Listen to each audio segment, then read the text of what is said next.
ভগবান, তুমি আর আমার মেয়েটাকে কত কষ্ট দেবে গো। মানে একটার পর একটা ওর লেগেই আছে, শুধু এই রকম বাচ্চা বলে নয়, ওর মানে কিছু না কিছু লেগেই থাকছে। এত কষ্ট হচ্ছে আমাদের, কি আর বলবো।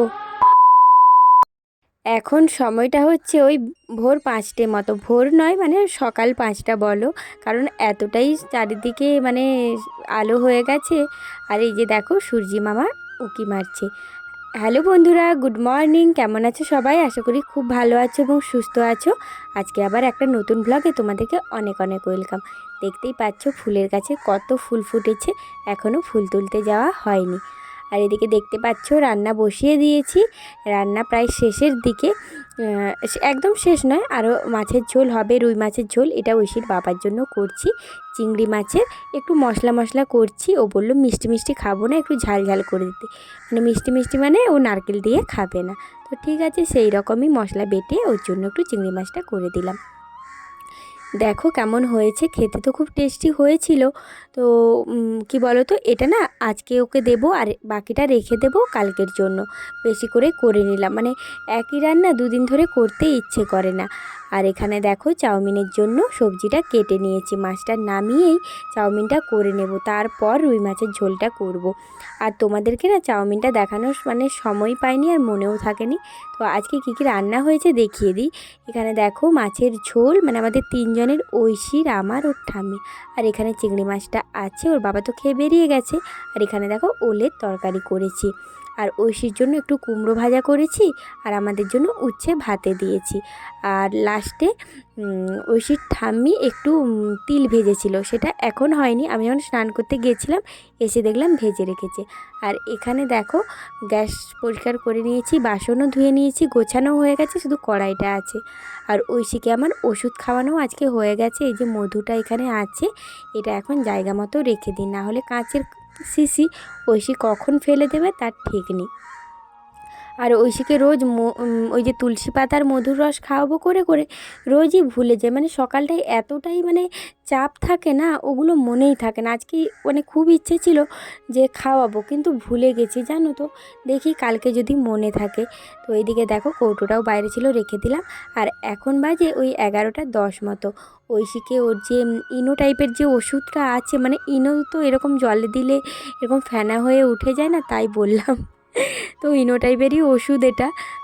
এটা এখন ওকে ঐশীকে দিয়ে দেবো। আর ঐশী ঘুমিয়ে গেছিলো, আমি যখন স্নান করতে গেছিলাম সেই সকালে একটু খাবার খেয়েছি। মামা এটা কি খাচ্ছ তুমি? না, জানি না কি গো। কেন গো? খসলা ভাজা। ও ভালো লাগছে খেতে? ভালো লাগছে না? ও ভালো লাগছে। টেস্টি। ঐশী এখন নিজের ওই যে প্লেটের খসলা ভাজাগুলো শেষ করে, মানে তিল ভাজাগুলো শেষ করে দিয়ে ঠাম্মির কাছে চলে এসছে আবার নিতে। মানে ওকে আমরা বেশি দিতে চাইছি না, কারণ তিল বেশি খেলে পেট খারাপ হয়ে যায়। তো সেই জন্য ওর ঠাম্মি বলছে যে আর খেতে হবে না, যেগুলো বারণ করবে সেগুলোই বেশি বেশি বাচ্চারা দেখবে খাবে। আর ওটা এতটাই টেস্টি, মানে ভালো লাগছে। ও কী করছে, বেশি বেশি নিচ্ছে আর খেয়ে নিচ্ছে। তারপর ওর ঠাম্মিকে বললাম একটু ভাতে মাখিয়ে দাও তো, খায় নাকি। তোমরা দেখবে ওর ঠাম্মি দিতে যাবে আর ও নেবে না। তারপর ওর প্লেটে আরও চাইছে, মানে আরও নেবে। তো বাকিটা আমার জন্য রেখে দিয়েছে, আর আমি এখনও খাইনি, কারণ অনেকটা দেরি করে মুড়ি খেয়েছি, ধরো ওই 11:30-12টার সময়। সেই কারণে আর আমি এখন খাইনি। মাকে বললাম যে তুমি খেয়ে নাও, আমি পরে খাবো, গোপালকে খাইয়ে এসে। বললো ঠিক আছে। মাকে খেতে দিয়ে দিয়েছি, আর ঐশী বদমাইশি শুরু করেছে। আর ঐশীর অবস্থাটা দেখো একবার, মানে জিভটা লাল হয়ে ভেতরটা মানে কি বিজবিজে হয়ে এসে দেখো, একদম সে ঠান্ডা লাগলে হয় না বড়দের, সেরকম মানে কিচ্ছু খেতে পারছে না। যেটা খাচ্ছে সেটাতেই ওর প্রচণ্ড ঝাল লাগছে, আর শুধু সেই ছোটো বায়লার মতো লালা বেরিয়ে আসছে। আর মানে এত কষ্ট হচ্ছে, আর সেই আলজিভটাও ওর বড় হয়ে গেছে। কি আর বলবো। এখন দেখো একটু খেতে বসেছি, আর ঐশী এই যে ওই তিল ভাজা দেখে এসে বসে গেছে, বলছে আমি খাবো। এখানে দেখো মাছের ঝোলটা নিয়ে নিয়েছি, আর ওলের তরকারি, আর উচ্ছে ভাতেটা। উচ্ছে ভাতে সত্যি বিশ্বাস করো, আমি না আগে ছোটোবেলায় উচ্ছে খেতাম না, আমি যখন মামা বাড়িতে ছিলাম আমার দাদু আমাকে বকে বকে খাওয়া করাতো, সেই যে একটা ভালো লাগা হয়ে গেছে। আর এখন উচ্ছেটা আমার সত্যি, অনেকে তেতো খায় না, কিন্তু উচ্ছেটা আমার খুব ভালো লাগে। আমি কিন্তু তেতো খেতে ভালোবাসি, আমার খুব ভালো লাগে। আর ঐশী দেখো এখানে একবার করে নিচ্ছে আর খাচ্ছে, আর আমি ওকে বলছি আমাকে একটু দে আমি খাই, বলছে না আমি দেবো না। আর ও যদি ওটা পুরোটা খায়, ওকে মানে সেই কী বলবো, ওর পেট খারাপ হতে কেউ রক্ষা করতে পারবে না, এমনই অবস্থা। মানে তিল থেকে দেখো তেল হয়, তো সেই কারণে বেশি তিলটা খাওয়া, পরিমাণ মতো খাও ঠিক আছে, আর ছোটো বাচ্চা তো বেশি খাওয়াটা উচিত নয়। তো ওর কাছ থেকে জোর করে নিয়ে নিলাম। আর ও কী করছে আমার সঙ্গে দেখো প্লেটটা টানাটানি করছে, আমাকে দেবে না। আমি বলছি বেশি টানাটানিও করবো না, পড়ে গেলে হয়ে গেল। তো ওখান থেকে একটু নিয়ে নিয়েছি, ও আমাকে খেতে দেবে না, দেখো আমার হাতটা ধরে টেনে দিচ্ছে, বলছে না আমি খেতে দেবো না তোমায়, আমিই খাবো। ও কিন্তু এমনি দেখো কোনো খাবার খেতে চায় না, সেখানে এই জিনিসটা ওর এত মুখে লেগেছে। আর কুঁদরি ভাজাটাও খেতে পছন্দ করছিল, কিন্তু কি করব, ভাগ্য খারাপ আমাদের, আর দিতে পারছি না।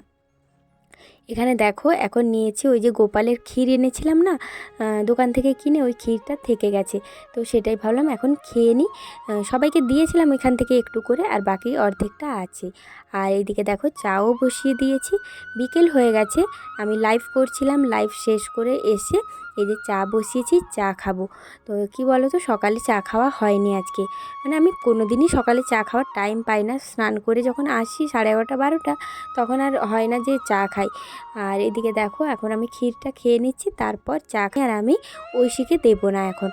আর এখন রান্না বসিয়ে দিয়েছি, আর ঐশীর বাবাও চলে এসেছে, চা করে দিলাম, চা বিস্কুট দিলাম। তারপর এখন আটাটা মাখিয়ে নিয়েছি, আর এখন করছি ঢ্যাঁড়স আলুর তরকারি। আর ওলের তরকারিটাও অনেকটা আছে জানো তো, সেই জন্য ভাবলাম একটু ভেন্ডিটা তরকারি করে দিই। আর কি করব, রোজ রোজ যে কী করব সেটাই খুঁজে পাই না জানো তো। আর এখানে দেখো আলুটা ভেজে নিচ্ছি, আর ভেন্ডিটা আমার ভেজে তুলে নেওয়া হয়েছে। তো এখন এটা হয়ে গেলে মানে এটাতে জল দিয়ে আমি রুটিটা বেলা শুরু করব। এখানে দেখো আটাটা মাখিয়ে নিয়েছি, বেশি আটা মাখানো নেই, কারণ 6টা রুটি হবে এটাতে। আর আমার জন্য একটু ভাত বসিয়ে দেবো, একটু গরম ভাত, এই যে তরকারি গরম গরম, আর ওলের তরকারি তো আছেই, এগুলো দিয়ে খাওয়া হবে। এখানে দেখো তরকারিটা নামিয়ে নিয়েছি, একদম ধোঁয়া উঠছে। আর এখানে দেখো ভাতটা বসিয়ে দিয়েছি। এই যে দেখো একটু সামান্য পরিমাণে চাল নিয়েছি, আমাদের একটা ছোট গ্লাস আছে, ওটার 1 গ্লাসও নিয়ে নিই, কারণ আমি একা খাবো। আর ঐশী না বিকেলে একটু 5:30টার দিকে ভাত খাইয়েছি, দুধ ভাত, তো সেই জন্য ওকে আর খাওয়াবো না, ওকে একটু রাত্রে মুড়ি খাওয়াবো। এই যে কড়াইটা নামিয়ে রাখলাম একটু ভিজুক, তারপরে এটাকে মেজে নেব। আর ঐশী ওখানে বসে আছে, ওর 8টার ওষুধটা খাইয়েছি। এরপরে ওই যে ও বলেছে আমি ভেন্ডি খেতে ভালোবাসি, ওর বলবে ভেন্ডি খেতে আমি ভালোবাসি, লেডিস ফিঙ্গার খেতে আমি ভালোবাসি, ও এরকম করে বলে। তো আমি বলছি ঠিক আছে, ওই তরকারি দিয়ে তোমায় মুড়ি মাখিয়ে দেবো। বললো ঠিক আছে, তো ওকে একটু মুড়ি খাওয়াবো। আর এতটাই জিভটা ওর জ্বালা করছে না, ও কিছু খেতে পারছে না, মানে মুড়ি খাবে বললো, মুড়ি মাখিয়ে দিলাম সুন্দর করে। 2বার খাওয়ার পরে যেন ও কান্না শুরু করে দিয়েছে, মানে ও কোনো মতে খেতে পারছে না, জিভটায় এত কষ্ট হচ্ছে। আর এত পরিমাণে কফ সারা দিন, বিশ্বাস করবে না ও নিঃশ্বাস নিতে পারছে না, এটাই হচ্ছে সবথেকে বড় মানে সমস্যা, নিঃশ্বাস নিতে পারছে না, এত কষ্ট হচ্ছে বাচ্চাটার। কি করে যে কি হবে আমি কিছু খুঁজে পাচ্ছি না, মানে একটার পর একটা যদি বাচ্চাটার লেগে থাকে, এক তো বড় রোগে ও আছেই, তার সঙ্গে একটার পর একটা ওর চলছেই। আর এখন ভাতটা বসিয়ে দিয়ে ঐশী আমাকে বলছে মা এসো তোমায় আমি একটু আদর করি। হ্যাঁ, ও এখন আমাকে বেটু বলছে, মানে বুঝতেই পারছো ও এখন আমার মা সেজেছে। তো সেই কারণে আমি ওর কোলে মাথা দিলাম। তোমরা বিশ্বাস করবে না, ভিডিওটা যতটা করেছি তারপর কিন্তু অফ করে দিয়েছিলাম। ও আমাকে এইভাবেই ওর কোলে আমার মাথা রেখে আমাকে আদর করছে, মানে গান করার মতো আ আ করছে। ওর মুখটা খোলা দেখে তোমরা আশা করি বুঝতে পারছো, ও আমাকে গান করে করে ঘুম পাড়িয়ে দিচ্ছে, মানে এত ভালো লাগছে। আর ওর ওই ছোট্ট হাতগুলোই এতটাই আরাম লাগে না, যেন মনে হচ্ছে সব কিছু ছেড়ে দিয়ে এখন ঘুমিয়ে যাই, মানে এতটাই আরাম লাগছে ওর আদরে। কি বলো তো, সব মা বাবারই ইচ্ছে করে না নিজের সন্তানের আদর খেতে, যেরকম ছোটোবেলায় মা বাবার আদর খেতে আমাদের ভালো লাগে, একটা সময়ের পরে মনে হয় সন্তানের আদর খাই, তাই না? এতটাই ভালোবাসছে আমায় কি বলবো তোমাদেরকে, মানে আমি মানে ভাতটা বসিয়ে দিয়ে এসেই ওর আদর খাচ্ছি। কি বলবো, ও এরকম করছে আর আমার কানেরটা ধরে টানছে, আমি যে কানেরটা তুমি টেনে দিও না, বলছে না আমি কিছু করব না, তোমাকে আদর করছি, দেখি কানে নোংরা আছে নাকি, আবার ওইদিকে মাথাটা ঘোরাও, এরকম করছিল। তারপর দেখো সবার খাওয়া দাওয়া হয়ে গেছে, এখন রাত্রে চলে এসেছি ওপরে। আর ওকে এখন নাকে ড্রপ দেবো, সেটাই ও নেবে না বলে দুষ্টু করছে। তো অনেক বোঝাচ্ছি, আমি বলছি ঠিক আছে নাও, না হলে সারা রাত ঘুমোতে পারবে না। ওই যে দেখো নাকের ড্রপারটা হাতে নিয়েছি। তো চলো বন্ধুরা, ভিডিওটা কেমন লাগলো তোমরা কমেন্ট করে জানিও। আর যারা নতুন দেখছো প্লিজ সাবস্ক্রাইব করে পাশে থেকো। আমার ছোট্ট মেয়েটার একটা বিরল রোগে আক্রান্ত হয়ে আছে, যেন সুস্থ হয়ে ওঠে সেই প্রার্থনা করো তোমরা। চলো আজকের মতো টাটা।